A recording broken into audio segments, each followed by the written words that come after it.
오늘도 축복의 한 날입니다. 귀한 말씀의 자리에 나오신 여러분들을 환영하고 또 감사의 말씀을 드립니다. 하루하루 은혜를 따라 열심히 살아가시고 또 건강하게 늘 은혜 안에 하나님의 돌보심 가운데 거하시기를 축복합니다.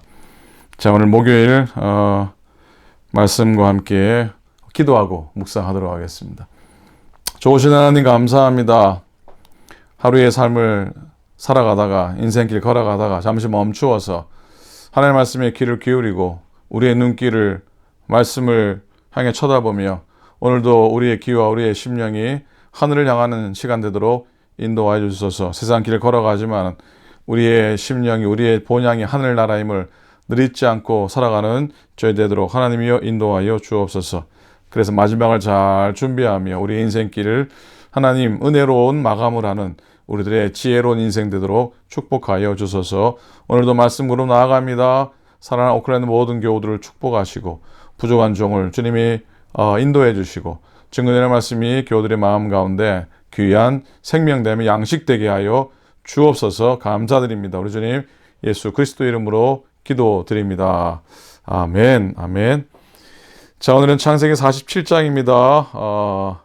창세기 이제 몇 달 있으면 또 마감을 하게 되는군요. 말씀의 제목은 화룡점정의 인생 살기. 화룡점정의 인생 살기. 본문은요 28절부터 31절까지입니다. 창세기 47장 28절부터 31절까지 말씀입니다. 야곱이 애굽 땅에 17년을 거주하였으니 그의 나이가 147세라.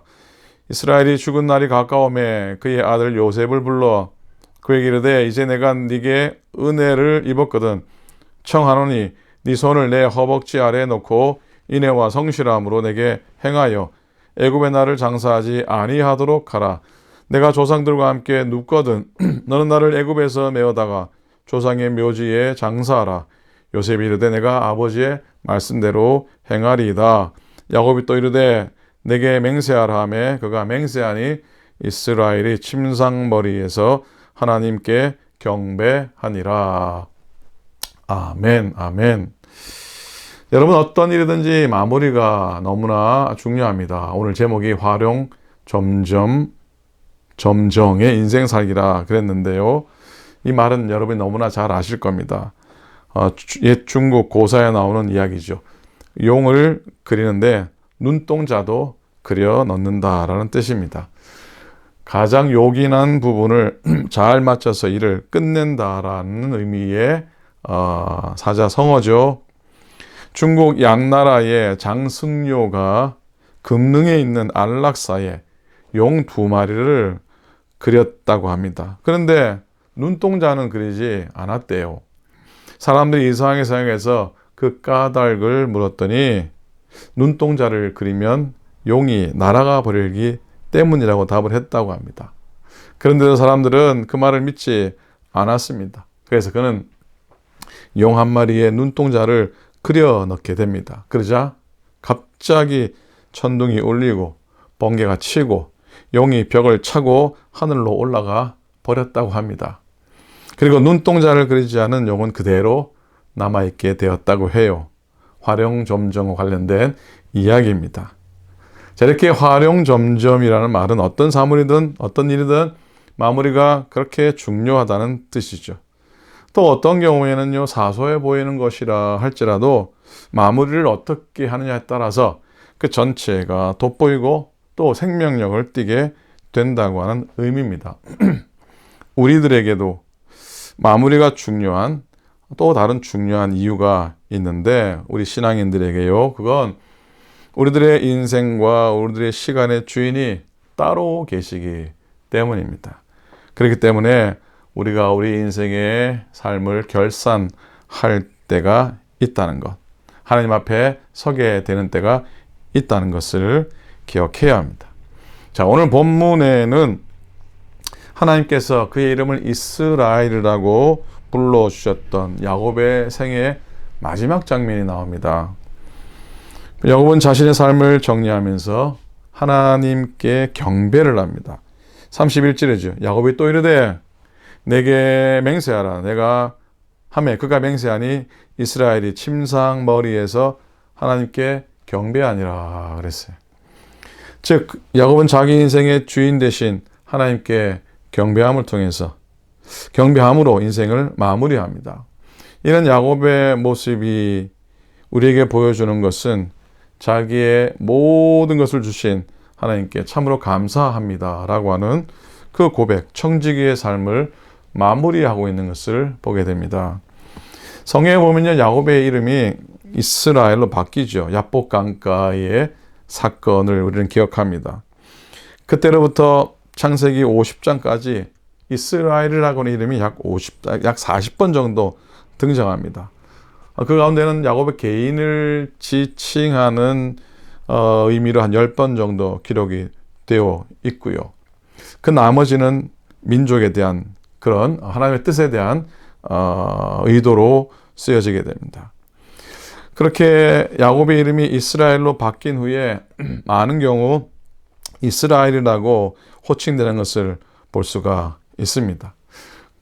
뭐 한편 그렇지만 또 야복강 이후에 역시 야곱이라는 이름도 여전히 많이 나옵니다. 뭐 70번 이상 나오는데 뭐 엄격히 구별할 수는 없겠지만 아까 말씀했듯이 야곱이라고 하는 이름은 이 인간적인 야곱의 사건을 기록한 것이고 이스라엘이라고 사용될 때는 영적인 사건들, 즉 하나님의 약속이 이루어지는 과정들 속에 사용되었다고 볼 수가 있습니다. 어쨌든 야곱의 후손들이 애굽의 고센 땅에 정착한 17년이 지납니다. 그리고 야곱의 후손들은 생육하고 번성했습니다. 생육하고 번성하는 것은 창조 때에 하나님이 주신 복이죠. 애굽으로 이주할 때에 야곱에게도 주셨던 약속입니다. 오늘 본문은 그 약속이 그대로 성취되어져 가고 있는 것을 확인하게 됩니다. 그렇게 후손들이 생육하고 번성해 갔지만 반면 요 야곱의 시대는 이제 저물어 가고 있는 것을 봅니다. 야곱이 요셉의 초청으로 가나안 땅을 떠나 고센 땅에 정착한 때에 야곱의 나이는 130세. 그리고 이제는 야곱의 나이 147세. 그러니까 147년이라고 하는 생애, 밧다나람, 가나안, 그리고 애굽, 고센까지의 험악했던 생애를 마감하는 자리에 이르게 됩니다. 그런 야곱이 자신의 생애를 돌아보면서 했던 유명한 고백이 나오죠. 9절입니다. 야곱이 바로에게 아뢰되 내 나그네 길의 세월이 130년이니이다. 내 나이가 얼마 못 되니 우리 조상의 나그네 길의 연조에 미치지 못하나 험악한 세월을 보내었나이다 라고 고백합니다. 야곱은 먼저 자신의 삶에 대해서 그리고 조상들의 삶에 대해 나그네 삶이라고 고백을 합니다. 이건 뭡니까? 단지 고향을 떠도는 인생을 뜻하는 말이 아니죠. 그 의미를 넘어선 두 가지 중요한 의미가 있습니다. 하나는 자신 뒤에 서서 함께 바로를 아련하고 있는 요셉, 그리고 그의 아들들에게 그들이 돌아갈 고향이 있다는 것, 곧 반드시 그리로 돌아가야 한다는 것을 가르치고 있습니다. 애굽 땅은 그들이 영원히 살 곳이 아니라는 것, 하나님의 약속의 땅으로 돌아가야 한다는 것을 일깨워주고 있습니다. 그리고 또 한 가지가 있는데 그건 바로 이제 인생이 얼마나 남지 않은 야곱 자신에게 있어서 본향은 가나안이 아니라 천국이라고 하는 의미도 담겨져 있습니다.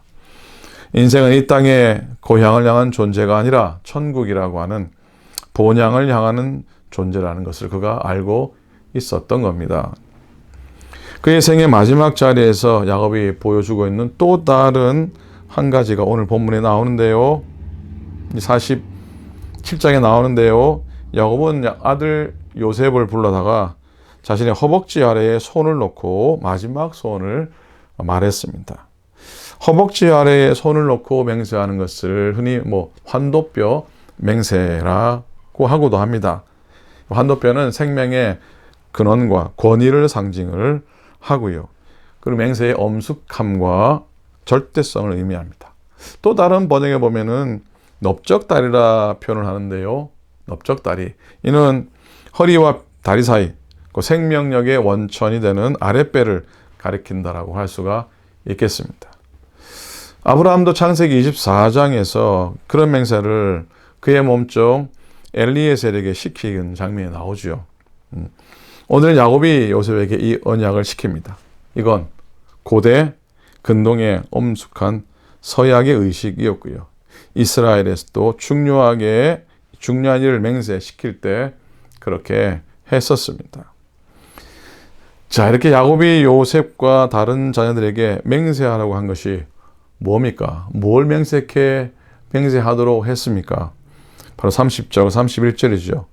애굽에 나를 장사하지 말라. 애굽에 나를 묻지 말라. 그리고 너는 나를 애굽에서 메어다가 조상의 묘지에 장사하라. 가나안 땅, 막벨라 동굴을 의미하죠. 야곱은 믿음으로 가나안 땅을 소망하면서 그의 인생을 마감하게 됩니다. 야곱은 죽어가는 순간에도 가나안 땅에 대한 하나님의 약속을 잊지 않았습니다. 그리고 그의 후손들에게 그것을 소망하도록 가르치고 있습니다. 야곱의 이러한 부탁은 그저 고향 땅에 묻히겠다고 하는 인간적인 회귀 본능이나 아니면은 귀소 본능에 의한 것은 절대로 아닙니다. 이스라엘을 향한 하나님의 복, 곧 땅과 자손의 복을 신뢰하고 소망했기 때문입니다.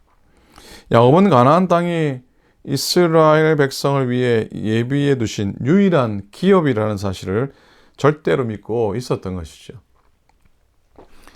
여러분, 소망의 사람이라고 하는 건 장차 그리 될 줄로 믿고 미리 그렇게 오늘을 살아가는 사람을 말합니다.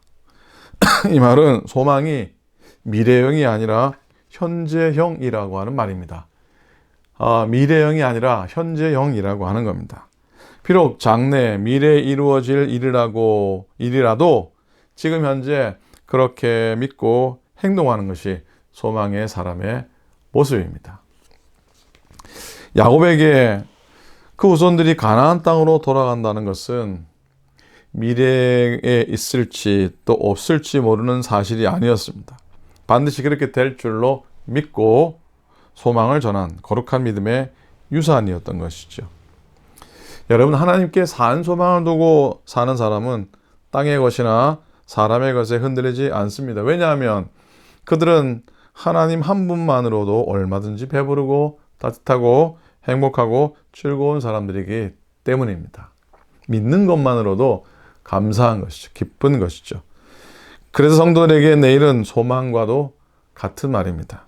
하나님이 하실 일, 하나님의 사랑, 그리고 하나님께서 주실 복에 대한 소망이 없이 내일을 바라는 것은 의미가 없는 겁니다. 야곱은 죽어가면서도 내일을 바라보았습니다. 따라서 여러분, 성도의 결산의 자리는 과거를 돌아보고 지금을 계산하는 것이 전부가 아닙니다. 내일에 대한 소망을 굳게 잡고 오늘을 복되게 사는 것이 성도의 결산의 축복인 줄로 믿습니다. 비록 지난날 힘들었을지라도, 비록 아직까지도, 지금까지도 형편없이 어렵고 고달플지라도 하나님과 그 약속을 기대하면서 소망으로 최종 마무리하는 것이 성도의 삶의 지혜인 줄로 믿고 우리들의 삶의 믿음의 능력인 줄로 믿습니다. 부디 우리들의 삶을 잘 마무리해서 그래서 영적인 활용점정의 인생을 살아가는 마무리, 우리의 중앙의 믿음의 점을 확실하게 찍으면 살아가는 여러분들, 우리 모두가 될 수 있기를 우리 주님의 이름으로 간절히 축원을 드립니다. 아멘. 기도하겠습니다. 하나님 아버지, 고맙습니다. 오늘 하루도 은혜를 따라 믿음으로 걷기를 원합니다. 하나님, 우리와 함께해 주시옵소서. 하나님 아버지, 우리의 삶의 마지막이 아름답게 도와주시옵시고 마지막 한 점을 믿음으로 찍으며 우리 인생을 완성하도록 주님이여 도와주시옵소서. 하나님, 오늘도 소망의 한 날, 건강한 한 날 되게 도우시며 코로나의 끝자락에서 저희들 마지막까지 안전하게 지켜 보호하여 주시옵소서. 오늘도 승리하며 살아가게 도우시고 축복 가운데 걸어가는 하루 되게 하여 주시옵소서. 감사드립니다. 우리 주님 예수 그리스도의 이름으로 축복하며 간절히 기도드립니다. 아멘, 아멘. 자, 오늘도 평안하시기 바랍니다. 저는 뉴욕, 여러분 영상 보실 때는 월요일 갔다가 목요일에 돌아오는 날입니다. 이 영상 미리 녹화해서 여러분에게 보내드리는 겁니다. 말씀 가운데 승리하시고요. 또 내일 모레 토요일 날 말씀과 함께 하는 자리에 그곳에서 만날 수 있기를 바랍니다. 건강하시고 평강하시기 바랍니다. 감사합니다.